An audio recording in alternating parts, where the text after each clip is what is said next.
Assalamualaikum warahmatullahi wabarakatuh. Saya Devrini Sapitri akan menyampaikan materi tentang teknik dasar lompat jauh.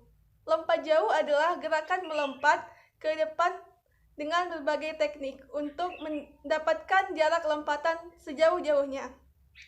Dalam lompat jauh terdapat 4 teknik: awalan, tolakan, melayang di udara, dan pendaratan. Teknik yang pertama adalah teknik awalan. Awalan dilakukan dengan berlari dengan kecepatan penuh menuju papan tolakan. Yang kedua adalah tolakan. Tolakan dilakukan dengan salah satu kaki terkuat saja. Tolakan dilakukan tepat di papan tolakan.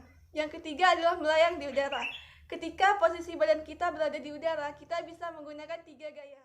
Yang keempat adalah pendaratan. Pendaratan dilakukan dengan kedua kaki secara bersamaan. Pendaratan dilakukan dengan kedua tumit terlebih dahulu, kedua lutut ditekuk, dan posisi badan didorong ke depan. Sekian materi yang bisa saya sampaikan. Terima kasih. Wassalamualaikum warahmatullahi wabarakatuh.